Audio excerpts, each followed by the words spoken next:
Olá pessoal, bem-vindos ao De Frente com Texto. Esse é o nosso canal de estudo da Palavra de Deus. Estamos muito contentes de continuar a exposição da carta do apóstolo Paulo aos Gálatas.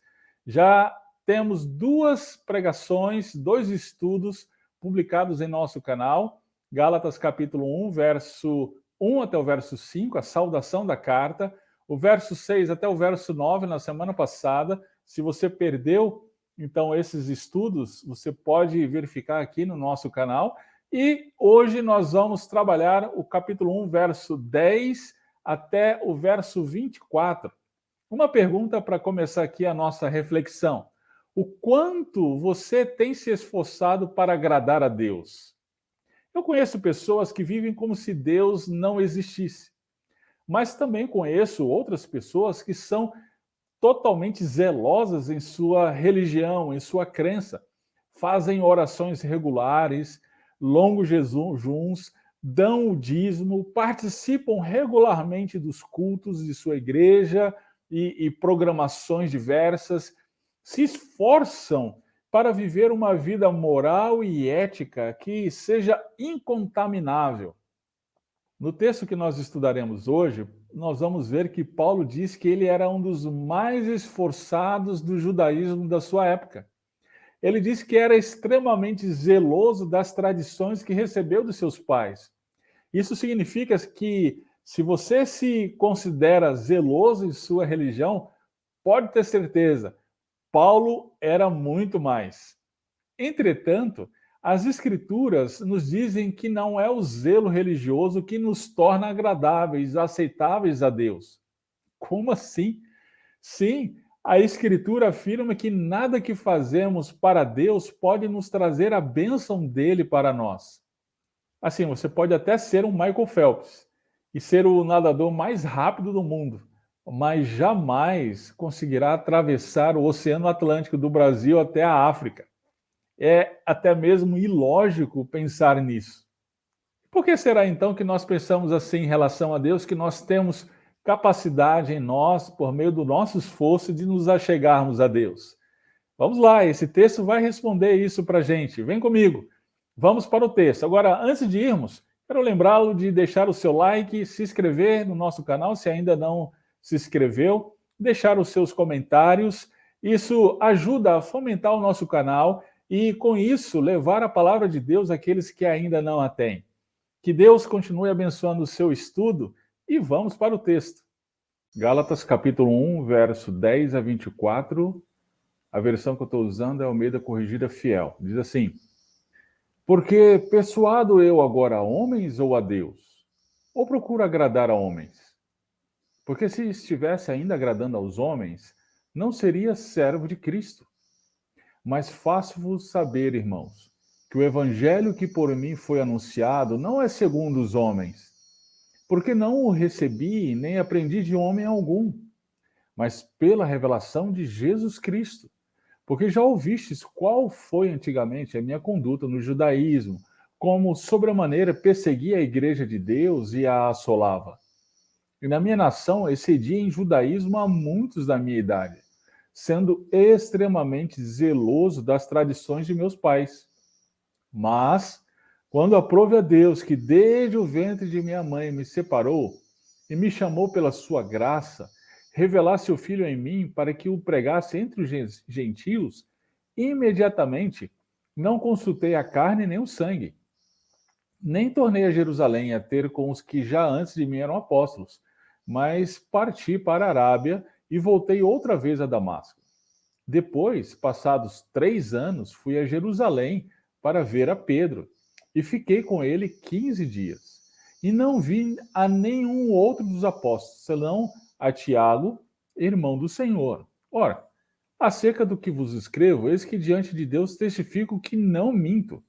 Depois, fui para as partes da Síria e da Cilícia, e não era conhecido de vista das igrejas da Judéia, que estavam em Cristo, mas somente tinham ouvido dizer: aquele que já nos perseguiu anuncia agora a fé que antes destruía, e glorificavam Deus a respeito de mim. Amém. Gente, em poucas palavras, a mensagem desse texto é a seguinte: O Evangelho tem seu fundamento na graça revelada em Cristo, se opõe ao mérito humano e transforma os homens para a glória de Deus. Essa mensagem ela está disposta em divisões naturais do texto, que são verso 10 até o verso 12, a primeira parte, e a segunda parte, verso 13 ao verso 24.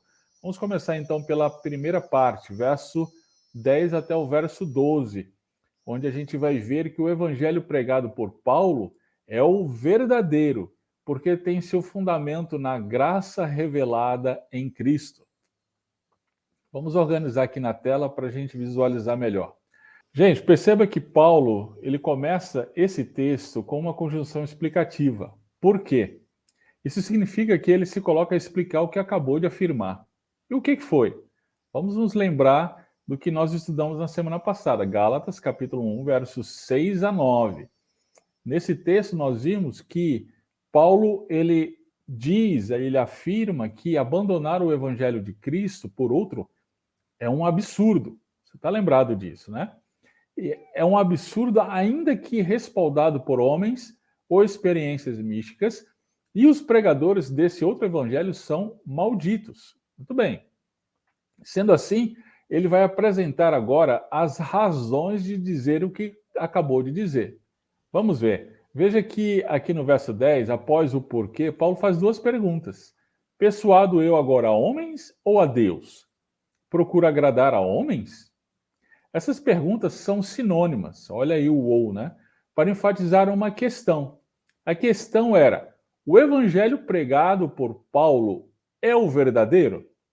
Paulo responde enfaticamente que sim, e se coloca a apresentar então as razões. Olha o primeiro argumento então. Primeira razão. O evangelho pregado por Paulo é o verdadeiro porque tem seu fundamento no favor de Deus e não no favor dos homens. Em outras palavras, o evangelho é aquele que está de acordo com o agrado de Deus, em contraposição ao agrado dos homens. A explicação desse primeiro argumento vem logo em seguida no texto. Olha mais uma conjunção explicativa aqui no verso 10. E que explicação seria essa? Olha só. Porque se estivesse ainda agradando aos homens, não seria servo de Cristo. Ou seja, o evangelho pregado por Paulo vinha de Deus, porque se fundamentava no favor de Deus e não no favor dos homens. Era do agrado de Deus e não dos homens. E se Paulo tivesse comprometido em agradar aos homens, ou seja, em pregar uma mensagem que fosse palatável aos ouvidos humanos, um outro evangelho, Paulo não seria servo de Cristo. Aí no verso 11, tem uma conjunção adversativa, mas, olha aí, ó. Isso porque Paulo agora vai se contrapor à ideia de que ele estaria buscando agradar a homens e não a Deus. E ao fazer esse contraponto, Paulo coloca então o seu segundo argumento. Lembre-se então da questão. Qual que é a questão? O evangelho pregado por Paulo é o verdadeiro? Primeiro argumento que nós vimos, o evangelho pregado por Paulo é o verdadeiro porque tem seu fundamento no favor de Deus e não no favor dos homens. Agora vamos ver o segundo argumento. O evangelho pregado por Paulo é o verdadeiro porque não tem origem meramente humana, mas do próprio Cristo. Veja o verso 11 e 12, né? Mas faço-vos saber, irmãos, que o evangelho que por mim foi anunciado não é segundo os homens, porque não o recebi nem aprendi de homem algum, mas pela revelação de Jesus Cristo. O que Paulo está dizendo aqui, gente? Será que Paulo está dando aval para revelações extraordinárias dos nossos dias? Claro que não, não pode ser. Isso porque lá em Gálatas, no capítulo 1, no verso 8, poucos versos anteriores, 2, 3 versos anteriores, Paulo afirma que, ainda que eles mesmos, lembre-se, Paulo e as pessoas que estavam com ele escrevendo aquela carta, ou um anjo do céu anunciasse outro evangelho além do que já tinha sido anunciado, que aquilo fosse anátema. Então, não, Paulo não estava dando chancela para revelações extraordinárias dos nossos dias. Então, do que Paulo está falando? Ele está dizendo que o evangelho que ele pregava era o verdadeiro porque ele tinha recebido diretamente de Jesus, assim como os demais apóstolos o haviam recebido. Lembre-se que Jesus, no caminho de Damasco, se revelou a Paulo, se revelou pessoalmente a Paulo. É dessa revelação, então, que Paulo está se referindo. E é ela que fez de Paulo o apóstolo como os demais apóstolos. Gente, em 1 Coríntios 15, Paulo defende o seu apostolado a partir do argumento de que tinha visto a Cristo. Olha só, 1 Coríntios 15, verso 4 a 9 diz assim: E que foi sepultado e que ressuscitou ao terceiro dia, segundo as Escrituras, e que foi visto por Cefas e depois pelos 12. Depois foi visto uma vez por mais de 500 irmãos, dos quais vive ainda a maior parte, mas alguns já dormem também. Depois foi visto por Tiago, depois por todos os apóstolos. E por derradeiro de todos me apareceu também a mim, como a um nascido fora de tempo, porque eu sou o menor dos apóstolos, que não sou digno de ser chamado apóstolo, pois que persegui a igreja de Deus. Perceba aqui, gente, que Paulo usa a expressão nascido fora de tempo, para explicar por que Jesus apareceu a ele depois de todos os demais apóstolos. Então, os dois argumentos que Paulo usa aqui no verso 10 a 12 para a questão se o evangelho pregado por Paulo era o verdadeiro, são, então, vamos nos lembrar, o evangelho pregado por Paulo é o verdadeiro, porque tem seu fundamento no favor de Deus e não no favor dos homens. Segundo argumento, o evangelho pregado por Paulo é o verdadeiro porque não tem origem humana, mas do próprio Cristo. Queridos, o evangelho não é fruto de especulação racional humana. Não foram homens que, sentados em bancos de universidade, bolaram o evangelho. Não, o evangelho é Cristo, a revelação sobrenatural de Deus aos homens. O evangelho pregado por Paulo é o verdadeiro, porque tem seu fundamento na graça revelada em Cristo. Gente, o coração humano concebe seu relacionamento com Deus fundamentado em seu próprio mérito, nas obras. Nós dizemos assim: Deus, eu oro 5 vezes ao dia, sou fiel no meu dízimo, sou honesto em meus negócios, então me abençoe. É por isso que o falso evangelho agrada aos ouvidos humanos, porque ele está fundamentado na meritocracia que o nosso coração deseja.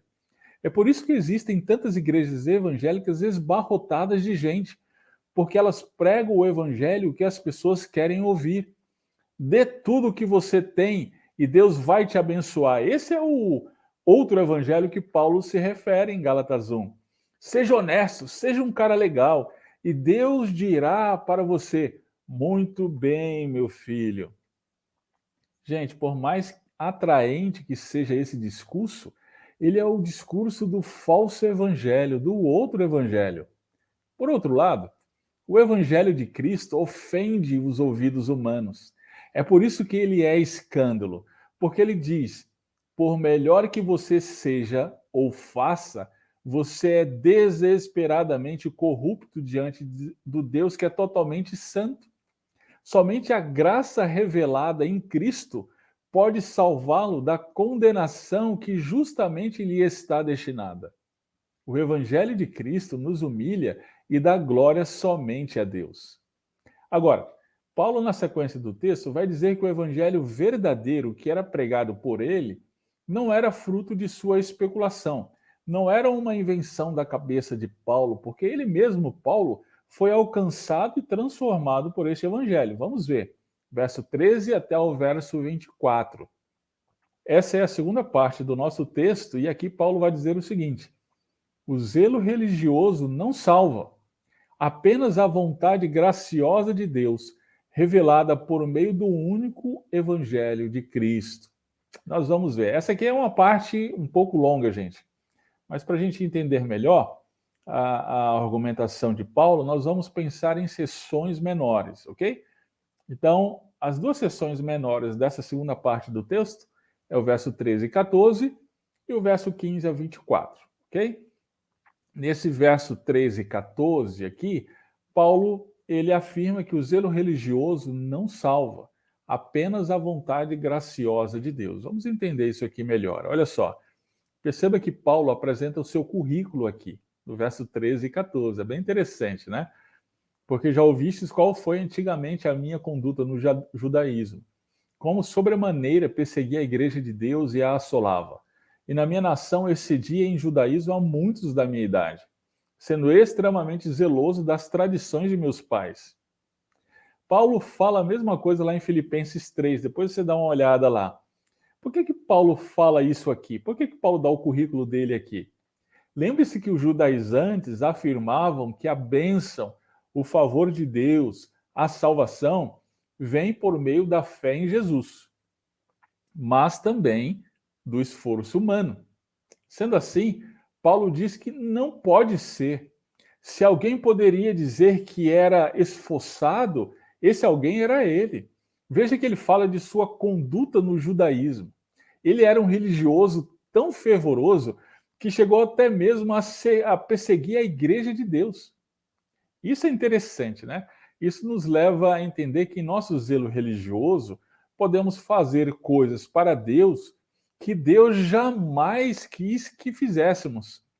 A gente pode fazer verdadeiras atrocidades em nome de Deus, e a gente já viu isso ao longo da história, e achar que estamos com isso prestando culto a Deus.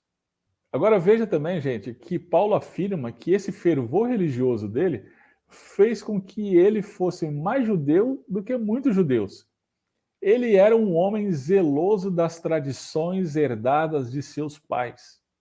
Ou seja, se a salvação viesse pelas obras, pelos méritos, pelo fervor religioso, pela sinceridade, Paulo teria tido o primeiro lugar na fila. Entretanto, veja a sequência do texto. Lembre-se, do verso 13 até o verso 14, Paulo diz que o zelo religioso não salva, apenas a vontade graciosa de Deus. Agora, do verso 15 ao verso 24, ele vai dizer que a vontade graciosa de Deus foi revelada por meio do único evangelho de Cristo, que dá glória a Deus. Vamos entender melhor isso. Vamos organizar aqui na tela. Veja que no verso 15 tem uma conjunção adversativa, mas essa conjunção, gente, ela é espetacular. Vejamos o que Paulo diz. Perceba que Paulo menciona novamente a revelação do Filho. Está aqui no verso 16. Uma pergunta: por que o Filho, Jesus Cristo, se revelou a Paulo? Porque ele era zeloso? Claro que não. Vejamos aqui desde o verso 15, olha só.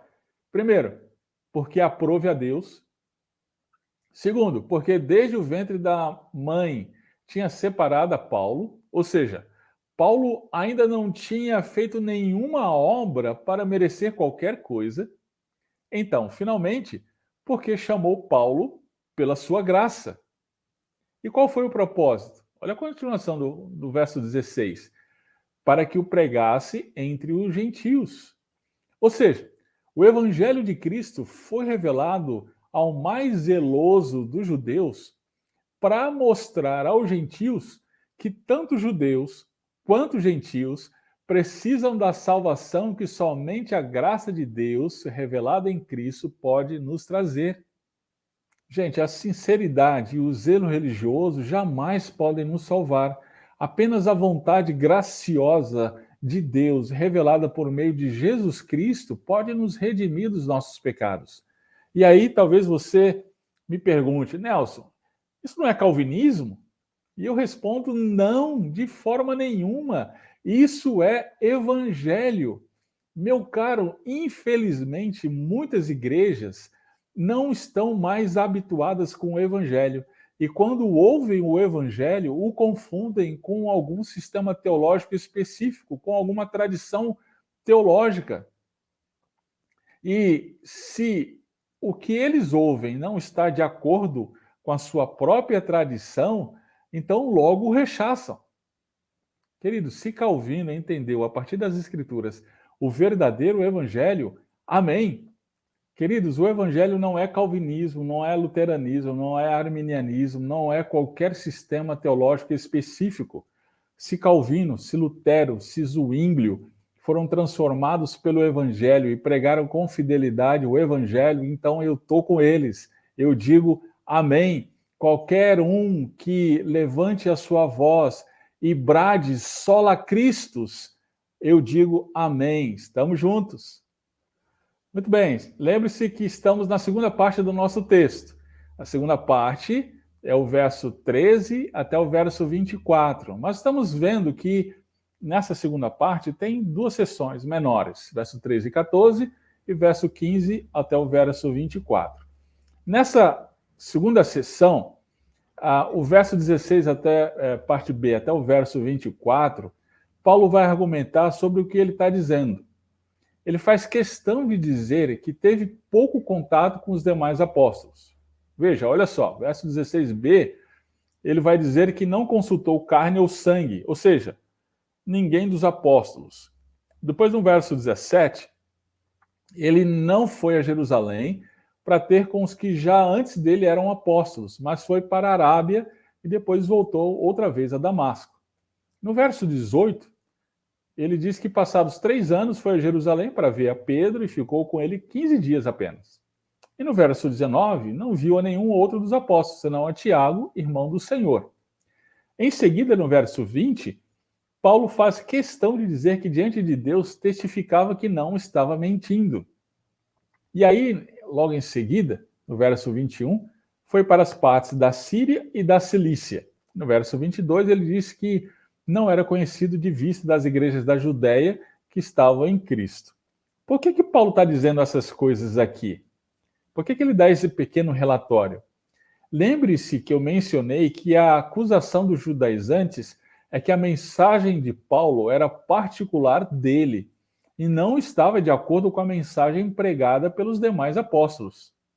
Então, para refutar essa acusação, Paulo então afirma, como já vimos, que o evangelho pregado por ele é o verdadeiro evangelho porque tem seu fundamento no favor de Deus e tem sua origem na revelação do próprio Cristo.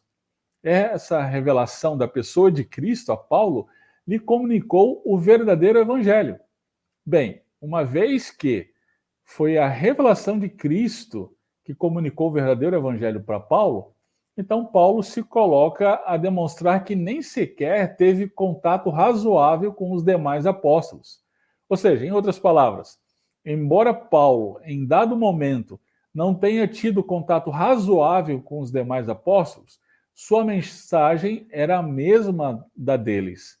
Porque assim como Cristo lhes revelou o evangelho, também revelou a Paulo. E qual foi o resultado da revelação do evangelho a Paulo? Vamos dar uma olhada aqui no verso 23 a 24, olha só. Mas somente tinham ouvido dizer, aquele que já nos perseguiu anuncia agora a fé que antes destruía, e glorificavam a Deus a respeito de mim. Gente, a igreja reconhece o impacto que o verdadeiro evangelho causou na vida de Paulo, o como o transformou de perseguidor para pregador do verdadeiro evangelho. Isso é realmente incrível. A vontade graciosa de Deus foi revelada por meio do único evangelho de Cristo que dá glória a Deus. O apóstolo Paulo, escrevendo aos Efésios, no capítulo 2, verso 20, ele vai dizer o seguinte, olha só: edificados sobre o fundamento dos apóstolos e dos profetas, de que Jesus Cristo é a principal pedra de esquina. Esse fundamento, gente, é um só, não existem evangelhos. Será que você é daquelas pessoas que afirmam que todas as religiões estão certas? Que falando de Deus está tudo certo? Todas as igrejas e crenças têm a sua própria verdade? Cuidado, não é o que a Bíblia diz. Para as Escrituras, somente Cristo pode religar o homem a Deus, jamais os nossos méritos. Essa mensagem do Evangelho é totalmente radical. Muito bem, vamos lembrar então da mensagem central desse texto. O Evangelho tem seu fundamento na graça revelada em Cristo, se opõe ao mérito humano e transforma os homens para a glória de Deus. Muito bem, vamos pensar em algumas coisas muito específicas mediante esta mensagem. Gente, será que nós temos tido o mesmo pensamento dos judaizantes que acreditavam que por meio dos seus esforços poderiam ter o favor, a bênção de Deus? Por exemplo, Vamos pensar aqui no movimento dos flagelantes. Você já deve ter ouvido falar. Ela surgiu no século XIII na Europa. Essas pessoas vestiam-se de farrapos, andavam descalças, viviam de caridade e, principalmente, flagelavam-se em praça pública. Qual que era a ideia deles? Eles pensavam que, por meio disso, eles podiam ter a bênção, podiam ter o perdão dos seus pecados. Se penitenciando dessa forma, eles acreditavam que iriam obter o favor de Deus. Infelizmente, esse movimento ainda acontece nos nossos dias, em vários lugares do mundo, inclusive no Brasil. Esse esforço fervoroso em agradar a Deus pode até ter aparência de humildade, de auto-humilhação, mas, na verdade, pensa comigo, é arrogância humana. Por detrás disso, tem uma profunda convicção de que, por meio dos nossos esforços, de alguma maneira, nós podemos chamar a atenção de Deus, chamar a graça de Deus sobre nós. E aí, quando a gente olha para movimentos como esse, a gente fica chocado, logo de imediato a gente afirma que não, nós não fazemos isso, jamais poderíamos fazer isso.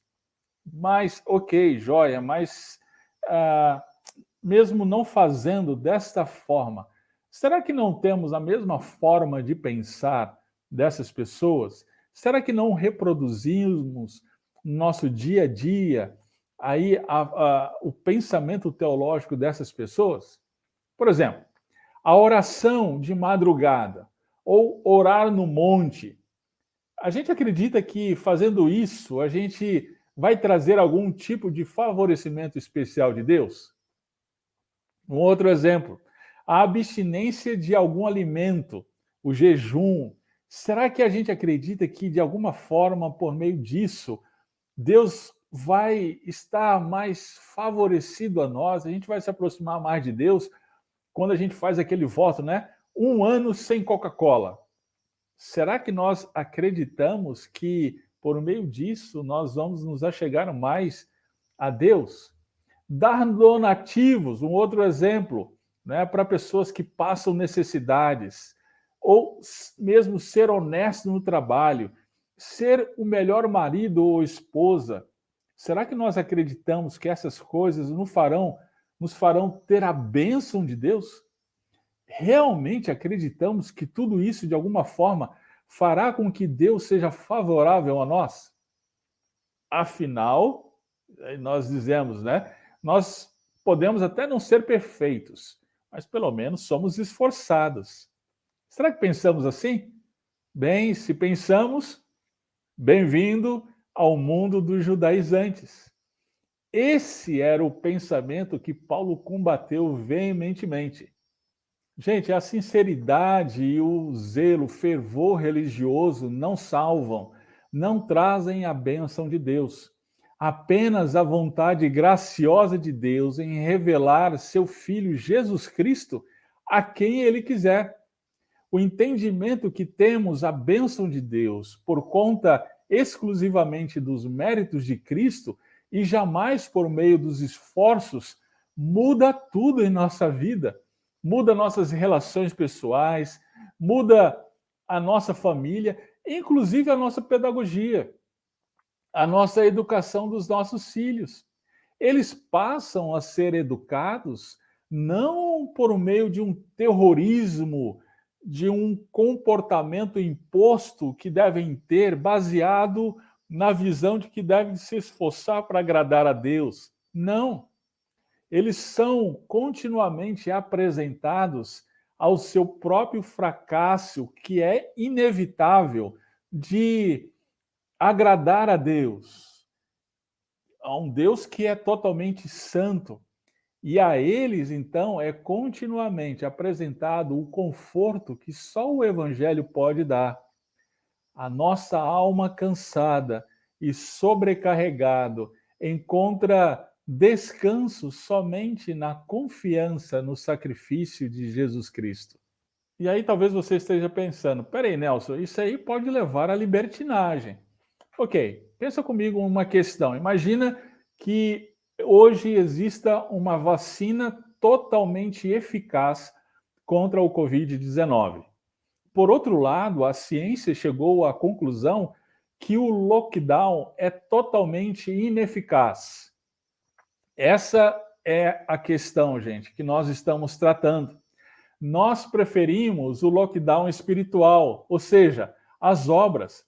Preferimos isso porque nós confiamos no nosso esforço, nós confiamos naquilo que nós podemos fazer para resolver os nossos próprios problemas e não confiamos na vacina que o Senhor nos oferece, Jesus Cristo. O problema é que o lockdown, as nossas obras, é totalmente ineficaz. Somente Jesus Cristo é totalmente eficaz, exclusivamente eficaz para nos salvar da ira de Deus por conta dos nossos pecados. Então, em que você tem confiado? Nas suas obras, nos seus méritos ou em Cristo? Queridos, nós somos tentados, mesmo professando a fé no Senhor Jesus Cristo, lembre-se que a carta de Paulo aos Gálatas é escrita para crentes. Então, mesmo crentes no Senhor Jesus Cristo, nós somos tentados a dar ouvidos a judaizantes.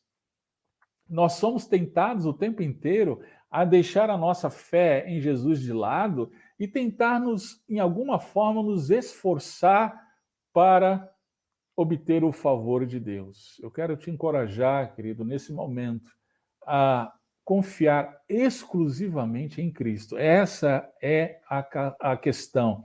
Essa foi a questão levantada no século XVI pela Reforma Protestante. Sola fide, somente a fé. Sola Cristo, somente a fé em Cristo Jesus pode nos fazer experimentar da bênção, do favor de Deus, porque essa bênção é por meio da graça imerecida. Então, quero te encorajar nesse momento a confiar e continuar confiando somente em Cristo para ter a bênção do Senhor. Muito bem, gente, hoje ficamos por aqui. Lembre-se que depois de amanhã, na quinta-feira, nós temos aí a exposição de Salmos, toda quinta-feira às 20 horas, ao vivo, aqui no nosso canal. Nós temos trabalhado os Salmos eu tenho exposto os Salmos, mas também com colegas excelentes, colegas expositores experientes, têm nos auxiliado na exposição dos Salmos. Então, esteja conosco. Vamos continuar juntos, vamos continuar de frente com o texto.